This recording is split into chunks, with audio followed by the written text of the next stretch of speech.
and tell somebody Jesus mission movement. போய் சொல்லுங்கள் இயேசுவை அர்ப்பணி இயக்கம். யார் நமது காரியமாய் போவான் அறுப்பு மிகுதி. என் இந்தியா என் தேவாதி தேவனுக்கே என்ற தாகத் தேடலுடன் தேடி அலைவோரின் எழுச்சிச் சங்கமமே போய் சொல்லுங்கள் அருட்பணி இயக்கமாகும். Go and tell somebody. அலுவலக முகவரி Go and tell somebody missionary movement. Plot number 81 Bharati Nagar 5 KTC Nagar North Tirunelveli 627011. Cell 9941 24213.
பாலனை கண்ட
அதிசயராகம் ஆர்ப்பரிப்போடே தூதரின் கூட்டம் அவர் பாட்டினிலே ஒரு அதிசயம் அது தெரிந்திடுதே புது ரகசியம் உலகில் வந்தார் மேசியா, மேசியா, மேசியா, மேசியா.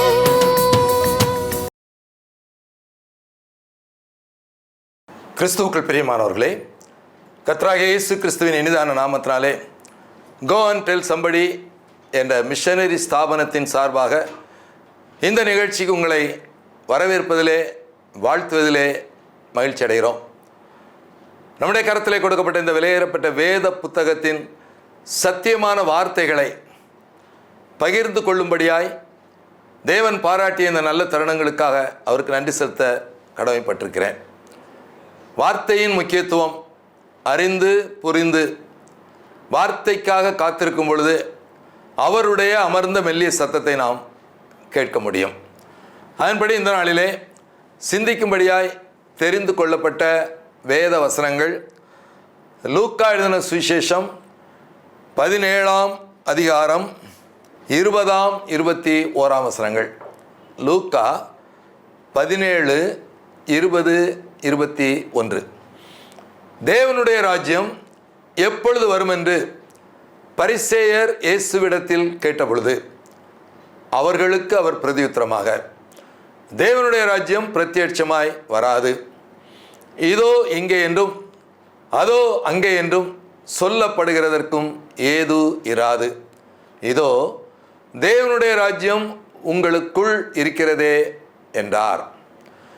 தேவனுடைய ராஜ்யம் அல்லது பரலோக ராஜ்யம் பிரத்யட்சமாய் வராது. நாம் நன்றாக அறிந்த ஒரு வசனம், மனம் திரும்புங்கள், பரலோக ராஜ்யம் சமீபித்திருக்கிறது. இங்கே தேவனுடைய ராஜ்யம் அல்லது பரலோக ராஜ்யம் பிரத்யட்சமாய் வராது என்றும் அங்கே சமீபமாய் இருக்கிறது என்றும் வாசிக்கிறோம். மனம் திரும்புங்கள், பரலோக ராஜ்யம் சமீபித்திருக்கிறது.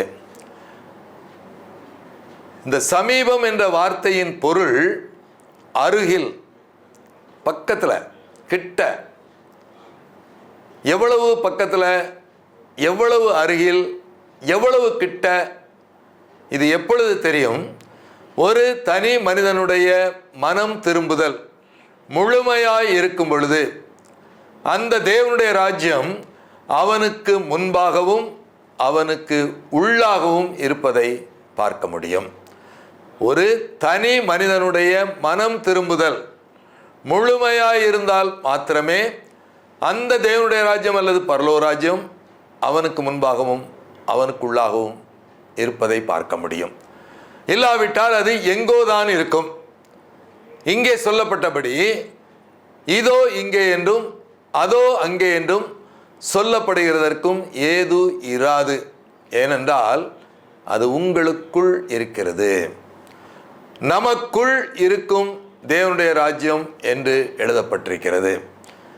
ஜீசஸ் லவ்ஸ் யூ, இயேசு உன்னை நேசிக்கிறார் என்ற அழகான வார்த்தைகள் வாகனங்களிலே ஸ்டிக்கராக ஒட்டப்படுகிறது. இயேசுவின் அன்பை அறியாத ஒரு நபர் சாலையிலே நடந்து செல்கிறார். அவரை கடந்து ஒரு வாகனம் செல்கிறது. அதன் பின்பக்கமாக ஜீசஸ் லவ்ஸ் யூ என்ற அழகான வார்த்தைகள் ஒட்டப்பட்டிருக்கிறது. இந்த சகோதரன் இந்த வார்த்தைகளை வாசிப்பதினால் இயேசு தன்னை நேசிக்கிறார் என்பதை வாழ்க்கையிலே ருசிக்க முடியுமா? அனுபவிக்க முடியுமா? சாத்தியமே கிடையாது. எப்பொழுது அது சாத்தியமாகும்?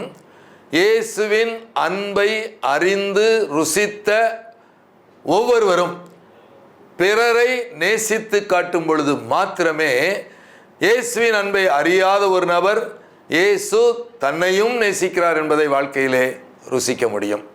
இப்படி அன்பு கூறுதலே நீங்களும் நானும் வாழ்ந்து காட்டாவிட்டால் பிறரால் அதை ருசிக்க முடியாது என்ற சூழ்நிலையிலே இந்த உலக வாழ்க்கைக்கு பின்பாக ஒரு வாழ்க்கை இருக்கிறது. அது தேவனுடைய ராஜ்யம் என்றும் பரலோக ராஜ்யம் என்றும் அழைக்கப்படுகிறது.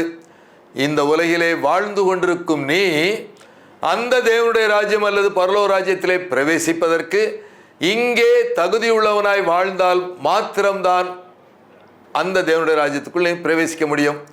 இல்லாவிட்டால் நீ நரகத்திற்கு போய்விடுவாய். இதுதான் சுவிசேஷம், இதுதான் நற்செய்தி பணி, இதுவே ஆத்தும ஆதாயம். இயேசு நேசிக்கிறார் என்பதையே நீங்களும் நானும் வாழ்ந்து காட்டாவிட்டால், இயேசுவை அறியாத ஒரு நபர் தன் வாழ்க்கையிலே இயேசு தன்னை நேசிக்கிறார் என்பதை ருசிக்க முடியாத சூழ்நிலையிலே அவரிடம் போய், இந்த உலக வாழ்க்கைக்கு பின்பாக ஒரு வாழ்க்கை இருக்கிறது, அது தேவனுடைய ராஜ்யம் என்று அழைக்கப்படுகிறது, அங்கே நீ செல்வதற்கு தகுதியுள்ளவனாய் இங்கே வாழ வேண்டும் என்று சொன்னால் யார் நம்புவார்கள்? எப்படி நம்ப முடியும்? எனவேதான் வேதம் சொல்லுகிறது, அந்த தேவனுடைய ராஜ்யம் எங்கும் இல்லை, உங்களுக்குள் இருக்கிறது. உங்களுக்குள் அந்த தேவனுடைய ராஜ்யம் இருக்கிறது என்று எழுதப்பட்டிருக்கிறது. இந்த தேவனுடைய ராஜ்யம் எப்படி இருக்கும் என்று ரோமர் 14ஆம் அதிகாரம் 17ஆம் வசனத்திலே வாசிக்கிறோம். ரோமர் 14:17 தேவனுடைய ராஜ்யம் புசிப்பும் குடிப்பும் அல்ல, அது நீதியும் சமாதானமும் பரிசுத்த ஆவியினால் உண்டாகும் சந்தோஷமுமாய் இருக்கிறது. தேவனுடைய ராஜ்யம் புசிப்பும் குடிப்பும் அல்ல, அதாவது உங்களுக்குள் இருக்கிறதே என்று சொல்லப்பட்டதே அந்த தேவனுடைய ராஜ்யம் இன்று நீங்களும் நானும் வாழ்ந்து கொண்டிருக்கும் ஒரு புசிப்பும் குடிப்புமான வாழ்க்கை அல்ல. மாறாக அது நீதியும் சமாதானமும் பரிசுத்த ஆவியினால் உண்டாகும் சந்தோஷம் நிறைந்ததாய் இருக்க வேண்டும். ஒரு தேவனுடைய ராஜ்யம் எப்படி இருக்க வேண்டும் என்று இயேசுவை அறிந்த பிள்ளைகள், இயேசுவின் அன்பை ருசித்த குடும்பங்கள் தங்களுடைய வாழ்க்கையிலே வாழ்ந்து காட்டினால் மாத்திரமே பிறர் இயேசுவின் அன்பை ருசிக்க முடியும். பிறரும் தேவனுடைய ராஜ்யத்திலே நானும் சென்றடைய வேண்டும் என்ற வாஞ்சையை பெற்றுக்கொள்ள முடியும். உங்களுடைய என்னுடைய குடும்பங்கள் இன்று வாழும் ஒரு புசிப்பும் குடிப்புமான வாழ்க்கையாய் இராமல் நீதியும் சமாதானமும் பரிசுத்த ஆவியினால் உண்டாகும் சந்தோஷம் நிறைந்த குடும்பங்களாய் வாழ்ந்தால் அது ஒரு குட்டி பரலோகமாயிருக்கும், ஒரு தேவனுடைய ராஜ்யத்தின் பிரதிபலிப்பாயிருக்கும். எங்களுக்குள் அது இருக்கிறதே என்பதை பிறர் காணும்படியான ஒரு வாழ்க்கையாயிருக்கும். அப்பொழுது நம்மை சுற்றி வாழும் மக்கள் நம்மை தேடி வருவார்கள். உங்களுடைய குடும்பத்திலே காணப்படும் மகிழ்ச்சி, சமாதானம், சந்தோஷம் எங்களுக்கும் வேண்டும். இப்படி வாழ விரும்புகிறோம், ஆனால் அது சாத்தியமில்லாமல் போகிறது. குடும்பத்திலே தேவையில்லாத சத்தங்களும் கோபங்களும் கூக்குரலும் வித்தியாசமான காரியங்களால் எங்களுடைய குடும்பங்கள் நிறைந்திருக்கிறது.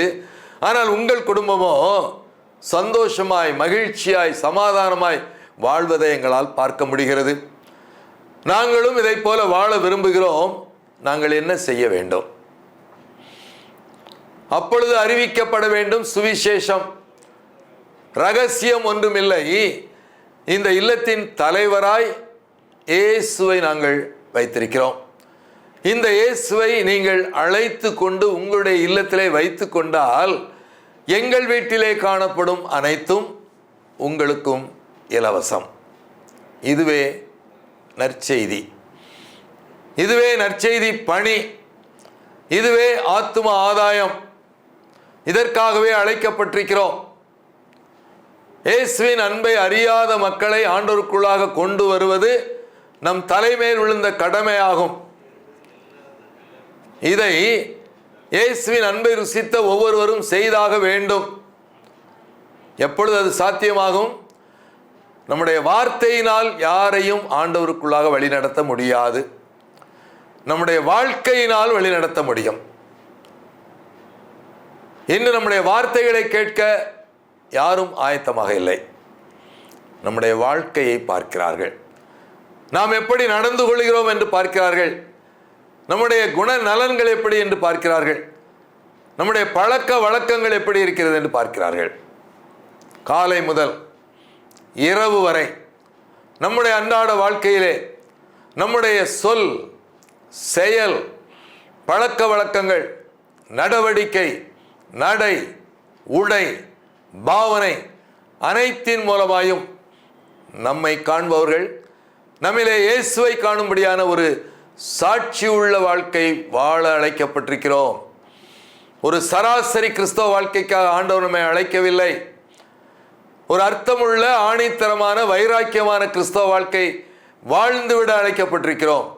அப்பொழுது மாத்திரமே ஆத்தும ஆதாயத்தை நம் குடும்பத்தின் மூலமாய் செய்து நிறைவேற்ற முடியும். நம்மிலே இயேசுவை நம்முடைய குடும்பத்தின் காரியங்களிலே ஒரு தேவனுடைய ராஜ்யத்தின் பிரதிபலிப்பை நம்மை சுற்றி வாழும் மக்கள் பார்க்க வேண்டும். அப்படிப்பட்ட ஒரு வாழ்க்கைக்கு நம்மை அர்ப்பணிக்க ஆண்டவர் நம்மை அழைக்கிறார். தேவனுடைய ராஜ்யம் பிரத்யட்சமாய் வராது, அது உங்களுக்குள் இருக்கிறது.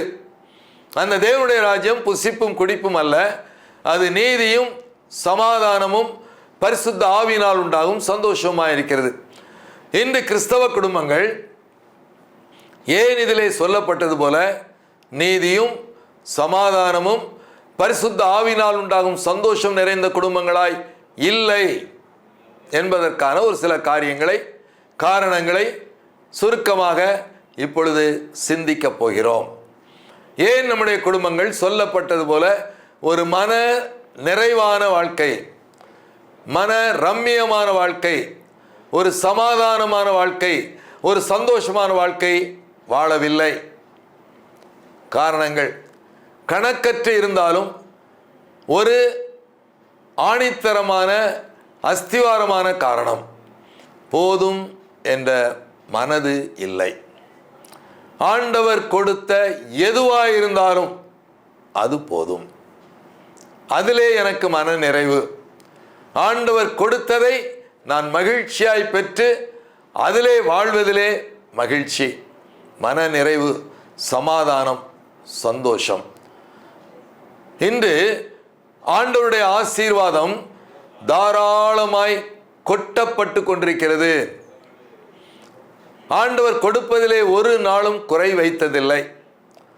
தம்முடைய பிள்ளைகளை அவர் தாராளமாய் ஆசீர்வதிக்கிறார். அப்படி ஆசீர்வாதத்தை பெற்றுக்கொண்ட நம்முடைய குடும்பங்களில் எத்தனை குடும்பங்கள் போதும் என்ற மனதோடு வாழ்கிறது? சமாதானமாய், மனரம்மியமாய், மகிழ்ச்சியாய் எத்தனை குடும்பங்கள் வாழ்கிறது? ஆண்டவர் கொடுத்தது போதும் என்று சொல்லவில்லை. இந்த நாள் வரை குடும்ப வாழ்க்கையிலே ஆண்டவர் நமக்கு பாராட்டிய எண்ணிலடங்காத ஆசீர்வாதங்கள், சொல்லி முடியாத ஈவுகள், நன்மைகள், வழி நடத்துதல், விசேஷித்த பாதுகாப்பிற்காக நாம் மனநிறைவோடு வாழ அழைக்கப்படுகிறோம். ஆண்டவர் எல்லாவற்றையும் அழகாய் செய்கிறார், நேர்த்தியாய் செய்கிறார், அதன் காலத்தில் செய்கிறார். அதை நம்ப வேண்டும். என் வாழ்க்கையிலே எனக்கு நடக்கும் அத்தனை காரியமும் என் தேவன் எனக்கு இறங்கி கொடுத்தது, அனுமதித்தது. அதை நான் ஏற்றுக்கொண்டுதான் ஆக வேண்டும். நன்மையான காரியங்களை பெற்றுக்கொள்வதிலே எல்லோருக்கும் மகிழ்ச்சி. தீமையான காரியங்கள், எதிர்பாராத இழப்புகள், நஷ்டங்கள், வேதனைகள், பலவீனங்கள், வியாதிகள் இவை வரும் பொழுதும் அதையும் என் ஆண்டவர் என் வாழ்க்கையிலே அனுமதித்திருக்கிறார். எனவே அதை நான் ஏற்றுக்கொண்டுதான் ஆக வேண்டும் என்ற அளவுக்கு நாம் பக்குவப்பட்டிருக்க வேண்டும். அதுவே கிறிஸ்தவ வாழ்க்கை. எல்லாம் சாதகமாக இருக்கும் பொழுது ஆண்டுடைய பிள்ளையாய் வாழ்வது பெரிதல்ல. எல்லாம் பாதகமாகவும் நமக்கு எதிராகவும் இருக்கும் பொழுது ஆண்டுடைய பிள்ளைகளாய் வாழ வேண்டும். சற்று கடினமான காரியமே தவிர சாத்தியமான காரியமே. இன்று குடும்பங்களிலே போதும் என்ற மனதில்லை. ஒருவேளை என்னுடைய தகப்பனார் ஒரு குடிகாரராக இருக்கலாம். ஆனாலும் அவர் ஆண்டவர் எனக்கு தந்த தகப்பனார், ஆண்டவர் எனக்கு தந்த அப்பா. அதிலே எனக்கு மனநிறைவு வேண்டும், அதிலே மகிழ்ச்சி வேண்டும். நொந்து கொள்ள நம்மை அர்ப்பணிக்க கூடாது. ஒருவேளை என்னுடைய தாய் ஒரு நிரந்தர பணி செய்யும் நவநாகரீக மங்கையாய் இல்லாமல் அடுப்பாங்கரையில் சோறு பொங்குற அம்மாவாக இருக்கலாம். ஆனாலும் அது என் தாய், ஆண்டவர் எனக்கு கொடுத்த தாய். அதிலே எனக்கு பெருமிதம், மனநிறைவு, சந்தோஷம், மகிழ்ச்சி. என் பிள்ளை +2விலே 600க்கு 595 மார்க்குகள் எடுக்காமல் இருக்கலாம், 400 மார்க் எடுக்கலாம். ஆனால் அது என் பிள்ளை, ஆண்டவர் எனக்கு கொடுத்த பிள்ளை. அதிலே எனக்கு சந்தோஷம், மகிழ்ச்சி, மனநிறைவு. ஆண்டவர் கொடுத்த பணி ஒரு சாதாரண பணியாய், குறைவான வருமானம் உள்ளதாக இருக்கலாம், ஒரு சாதாரண இடத்தில் நான் பணிபுரியலாம். ஆனாலும் அது ஆண்டவர் எனக்கு கொடுத்த பணி. இப்படி ஆண்டவருடைய கரத்திலிருந்து எனக்கு வந்த எல்லாவற்றிலும் எனக்கு மனநிறைவு, போதும் என்ற மனம். எனவே பிரியமானவர்களே, நம்முடைய குடும்பங்கள் ஒரு குட்டி பரலோகமாய் மாறாததற்கு, ஒரு தேவனுடைய ராஜ்யத்தின் பிரதிபலிப்பை பிற நம்முடைய குடும்பங்களிலே காணாததற்கு நாமே காரணம். குறிப்பாய் குடும்பத்தின் தலைவர், தலைவி. இந்த குடும்பங்கள் கணவன் மனைவி என்ற அஸ்திவாரத்தின் மேல் கட்டப்படுகிறது. அந்த அஸ்திவாரம் உறுதியாயிருந்தால் கணவனும் மனைவியுமாய் இணைக்கப்பட்டவர்கள் சந்தோஷமாய் மகிழ்ச்சியாய் ஒரு மனரம்யமான குடும்பத்தை நடத்தினால் மட்டும்தான் பிறர் பார்க்கும் ஒரு குட்டி பரலோகமாக இருக்க முடியும். மனைவி மாறிவிட வேண்டும் என்று கணவன் காத்திருப்பதில்லை, கணவன் மாறிவிட வேண்டும் என்று மனைவியும் காத்திருக்க கூடாது. மாற வேண்டியது தன்னுடைய வாழ்க்கை துணை அல்ல, மாற வேண்டியது நானே. தனி நபராய் நான் மாறிவிட்டால் எல்லாம் மாறிவிடும். அப்படி மாறாத காரணத்தினால்தான் இதில் சொல்லப்பட்டது போல நம்முடைய குடும்பங்கள் ஒரு தேவனுடைய ராஜ்யத்தின் பிரதிபலிப்பாய் இல்லை. அது புசிப்பும் குடிப்புமான வாழ்க்கையாய் இருப்பதை பார்க்கிறோம். வேத வசனத்தின் அடிப்படையிலே ஏசாயா தீர்க்கதரிசியின் புஸ்தகம் 28ஆம் அதிகாரம் 20ஆம் வசனத்தின்படி, கால் நீட்ட படுக்கையின் நீளம் போதாது, மூடிக்கொள்ள போர்வையின் அகலமும் போதாது. கால் நீட்ட படுக்கையின் நீளம் போதாது, மூடிக்கொள்ள போர்வையின் அகலமும் போதாது. இன்று சாதாரண எளிய வீடுகளில் கூட 4 அடி நீளத்துக்கும் 3 அடி அகலத்துக்கும் யாரும் கட்டில் செய்து போடுவதில்லை. மாறாக 6.25 அடி நீளமும் 4.5 அடி அகலம் உள்ள தாராளமான நீளம் அகலம் கொண்ட கட்டில்தான் அனைத்து வீடுகளிலும் பயன்படுத்தப்படுகிறது, கஷ்டப்பட்ட வீடு முதற்கொண்டு. இதை நாம் கண்கூடாக பார்க்கிறோம். ஆனால் வசனமோ என்ன சொல்லுகிறது? கால் நீட்ட படுக்கையின் நீளம் போதாது, மூடிக்கொள்ள போர்வையின் அகலமும் போதாது. யார் சின்ன பெட்ஷீட்டை வச்சுக்கிட்டு காலையும் கையும் மடக்கி கூனி குறுகி படுத்திருக்கோம்? இல்லை, யாரும் அப்படி நீளம் அகலம் குறைந்த போர்வைகளை பயன்படுத்துவது இல்லை. தாராளமான நீளம் அகலம் கொண்ட போர்வைகளே கஷ்டப்பட்ட வீடு முதற்கொண்டு பயன்படுத்தப்படுகிறது. ஆனால் வேதம் என்ன சொல்லுகிறது? மூடிக்கொள்ள போர்வையின் அகலமும் போதாது. அப்படின்னா என்ன அர்த்தம்? அது ஆண்டவர் சொல்கிறார், நான் எவ்வளவு கொடுத்தாலும் உங்களுக்கு போதாது. நான் கொடுப்பதிலே ஒரு நாளும் குறை வைத்ததில்லை. தாராளமாய் என் பிள்ளைகளுக்கு நான் கொடுத்து கொண்டுதான் இருக்கிறேன். ஆனாலும் யாரும் ஆண்டவரே நீங்கள் கொடுத்தது எனக்கு போதும் ஆண்டவரே என்று சொல்லவில்லை. இன்னும் தாங்க ஆண்டவரே, இன்னும் வேண்டும் என்று கேட்டுக்கொண்டே இருக்கிறீர்களே தவிர பெற்றுக்கொண்டதிலே மனநிறைவும் போதும் என்ற மனதோடு யாரும் வாழவில்லை.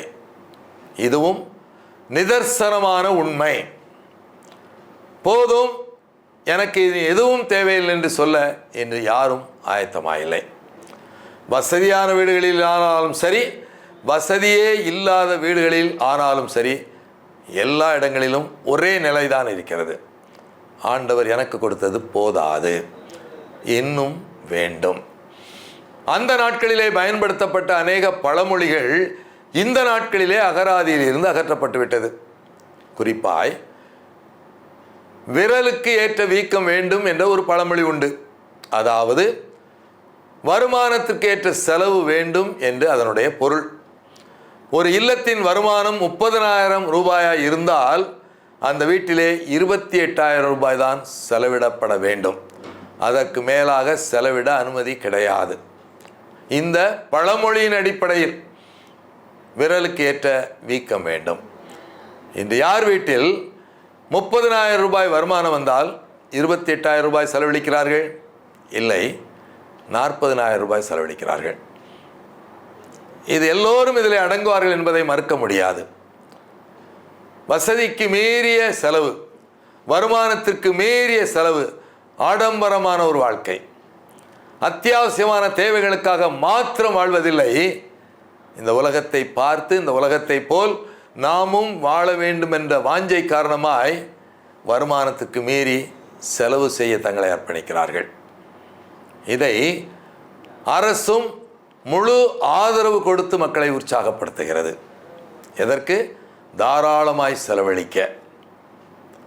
திருநெல்வேலி சந்திப்பில் உள்ள ஸ்டேட் பேங்க் ஆஃப் இந்தியா ஒரு நாள் காலை வைக்கப்பட்ட விளம்பரம், உங்கள் காலை கனவு மாலையில் நனவாகும், அது கார்க்கனவாக இருந்தால்.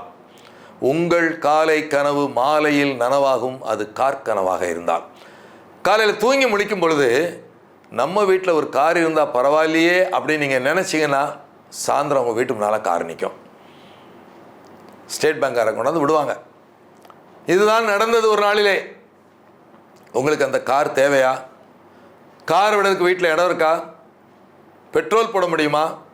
மாதம் லோன் இன்ஸ்டால்மெண்ட் கட்ட முடியுமா? அப்பப்போ சர்வீஸ்க்கு போகும்போதெல்லாம் பணம் வேணும். வருடத்திற்கு ஒரு முறை இன்சூரன்ஸுங்கிற பேரில் மிகப்பெரிய தொகையை கட்ட வேண்டும். அதை குறித்தெல்லாம் கேள்வியே கிடையாது. உங்களுக்கு கார் வேணுமா? வாங்கிடுங்க. அப்படித்தான் ஒரு நாளிலே ஸ்டேட் பேங்கில் லோன் கொடுத்தாங்க பிரியமானவர்களே. அந்த நாட்களில் நான் திருநெல்வேலி சந்திப்பில் இந்தியன் ஓவர்சீஸ் வங்கியில் பணிபுரிந்து கொண்டிருக்கிறேன். எனக்கு 6 மாதம் டியூட்டி ஸ்டேட் பேங்கில். ஒவ்வொரு நாளும் எங்கள் பிரான்ச்சுக்கு வந்துட்டு ஸ்டேட் பேங்க் போயிட்டு மத்தியானம் வரைக்கும் ஸ்டேட் பேங்கில் இருப்பேன். அந்த நாட்களிலே நடந்த சம்பவம் தான் இது. கார் லோனை வாரி வழங்கினாங்க. 3 மாதத்துக்கு அப்புறம் பார்த்தா பேங்க்குள்ளே கார் விடறதுக்கு இடம் கிடையாது. அவ்வளோத்தையும் சீஸ் பண்ணி கொண்டாந்து விட்டுருந்தாங்க. யாரும் பணம் கட்டவில்லை. அப்படிப்பட்ட காலகட்டத்தில் வாழ்ந்து கொண்டிருக்கிறோம். நம்முடைய தேவை எதுவோ அதை ஆண்டவர் அழகாய் சந்திக்கிறார். உண்ண உணவும் உடுக்க உடையும் இருந்தால் அதுவே போதும் என்றிரு. இருக்க இடம் என்ற வார்த்தை வேதத்திலே குறிப்பிடப்படவில்லை, அது நாமாக சேர்த்து கொண்டது. உண்ண உணவும் உடுக்க உடையும் இருந்தால் அதுவே போதும் என்று. அதுக்கு மேலே உள்ளதெல்லாம் ஆடம்பரம் என்ற பொருள். ஆண்டவர் நமக்கு எல்லாவற்றையும் தந்திருக்கிறார். அதிலே மன நிறைவு கொள்வோம். போதும் என்ற மனதோடு வாழும் பொழுது நம்முடைய குடும்பங்கள் புசிப்பும் குடிப்புமான குடும்பங்களாய் அல்ல, நீதியும் சமாதானமும் பரிசுத்த ஆவினால் உண்டாகும் சந்தோஷம் நிறைந்த குடும்பங்களாய், ஒரு குட்டி பரலோகமாய், ஒரு தேவனுடைய ராஜ்யத்தின் பிரதிபலிப்பாய் மாறும். அப்பொழுது நம்மை பார்ப்பவர்கள், நம் குடும்பத்தை பார்ப்பவர்கள் நம்மை தேடி வந்து இயேசுவின் அன்பை நம் மூலமாக அறிந்து கொள்வார்கள். ஆத்தும ஆதாயம் தானாய் நடக்கும். ஆண்டவருடைய மக்கள் மந்தையிலே மக்கள் திரளாய் சேர்க்கப்படுவார்கள். அந்த உன்னதமான ஆத்தும ஆதாய பணியை நம்முடைய குடும்பங்களை சரி செய்வதன் மூலம், தனிநபராய் என்னை சரி செய்வதன் மூலம் நாம் செய்து நிறைவேற்றுவோம். கண்களை மூடி ஜெபிப்போம். அன்பின் பரலோக பிதாவே, நம்முடைய ஜீவனுள்ள அழியாத மாறாத சத்தியமான வார்த்தைகள் 30, 60, 100 பலன் கொடுக்கட்டும். அநேகருக்கு சாட்சியாய் வாழ்ந்து உம்முடைய நாமத்தை மகிமைப்படுத்தட்டும். உம்முடைய பிள்ளைகள் குடும்பமாய் தேவனுடைய ராஜ்யத்தின் பிரதிபலிப்பாய் வாழட்டும். உம்முடைய கரத்திலே அர்ப்பணிக்கிறோம், பொறுப்பேற்றுக் கொள்ளும். இயேசு கிறிஸ்துவின் மூலமாய் வேண்டிக் கொள்கிறோம் பிதாவே. ஆமென்.